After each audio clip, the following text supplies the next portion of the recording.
So hello, today I'm going to talk to you about an under 11 basketball playbook that you can use. So at the under 11 basketball age, basically what you're looking at is a team that has now moved up from the very beginner levels. Generally speaking, AAU and amateur basketball starts at the under 10 age. But going up to the under 11, you can still use a lot of the plays that you have used at the under 10 age. And I'm going to link some of those videos that I've already posted below. Now, this question was asked by the Mississauga Basketball Club. Basically, some plays that they could run for their under 11 basketball team. So depending on the type of team that you're looking at, this would be kind of like the one step above beginner level. So you can start getting into more complex motion basketball plays, and that's what I'm going to talk to you about today.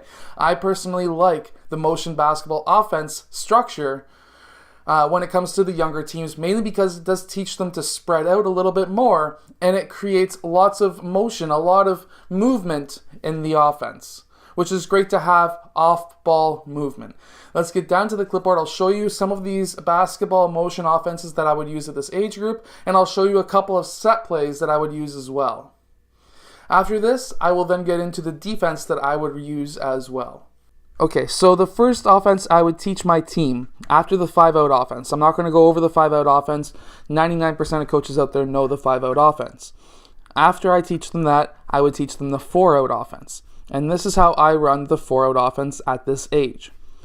If player 1 was to go to pass to player 2, player 5 is going to set a back screen on player 1, and he's going to cut towards the rim. Meanwhile, again, just like the 5-out, but this time there's 4 spots that are open. By having player 1 cut and pass this way, we're going to now have player 1 fill out, and player 4 is going to go and fill player 1's old spot. Meanwhile, player 5 could be open at the high post if his defender was to sag off. So when player 1 was cutting, and player 1's man followed player 1 through, but player 5 sagged off so player 1 couldn't get that ball, we could now get player 5 possibly open for that jump shot. Or we could get player 5 open, or a possible another player open when, let's say, player 3's defender, if he was to sag off a little bit, player 3 blue could then cut baseline, and this could be an easy pass to player 3 for the layup. So by teaching the basics of the offense, which I'm just about to do, you can now have players watching their defender and reading and reacting and cutting back door. Now here's the basics of the offense. The basics of the offense is basically when you pass, or not to pass to the post. When you pass, you're cutting towards the rim, and the way you pass, you're going to fill the opposite direction. So you're going to fill just like that. If player 2 was to pass to player 3, he is then going to be using, again, player 5 as a screen. He's cutting towards the rim. Of course, he could be open.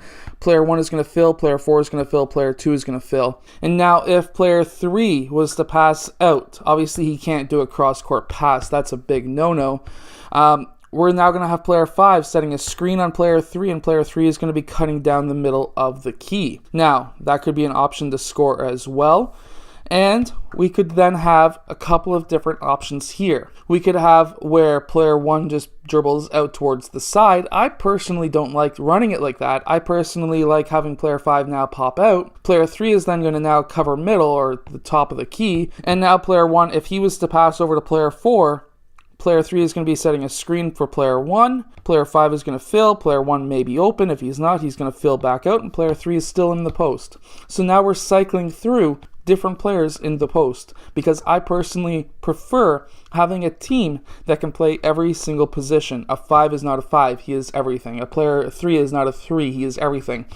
Player 1 is not just a point guard. He's able to play center. He's able to play everything. Even if he might be shorter, there's still different opportunities for a short player in the low post. Namely, he could go and set a screen for a bigger person, like a player 5, for example, and player 5 could then cut towards the rim, and now they might switch off, and if that was to happen, now we have a tall guy being guarded by a short player. So many different options here. So after running the 5-out offense and the 4-out motion offense, those are two really good motion basketball plays that you can use at the under 11 age because it's very simple. However, I would also be looking at running some set plays. And some set plays can be very simple. You can have something like a horns offense where now you can have player 4 and 5 set a sandwich screen for player 1. He can decide which way he wants to go, and if he was to go, for example, towards his left and use player 4 as a screen, now what can happen is player 5 can set a screen now for player 4, and while player 1 can either have the option to shoot, player 4 is now using 5 as a screen, and if player 1 was to drive towards the rim, player 4 would pop out, and if player 1 was to pop out over here, player 4 would then be able to cut towards the rim and maybe open towards the rim. Now, defensively, you're not going to have to worry about zones because generally at this age you're going to be playing against a man-to-man defense, so that's why we're running some of these set plays. Now, another set play that you could run is having player 4 screening out and player 5 screening out for player 2 and 3. Player 2 and 3 could then cut towards the rim, or they could cut towards the high post, the elbow. And if player 3 was to go and cut towards the rim and player 2 was to cut to the elbow, now we have two possibilities of different shot opportunities.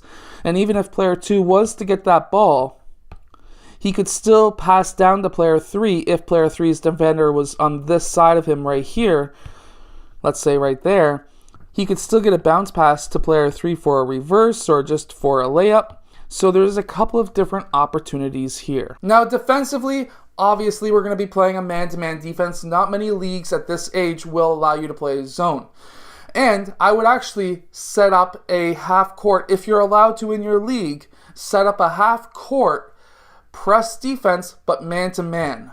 And this is when I would go over some drills in practice. I would set this up probably halfway through the season because I prefer drills over plays at this age, even though it's still good to have plays because now you're able to spread the court out and they're not just clumping together in one big massive ball.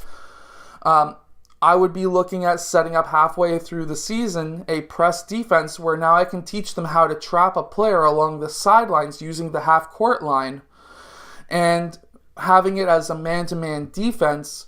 Even though we're not going to be playing a zone, we can have a player drop off and double team in those corners along the sideline. I hope that you have enjoyed today's video. If you have, hit that like button, subscribe, and I'll see you guys again tomorrow for another daily basketball video.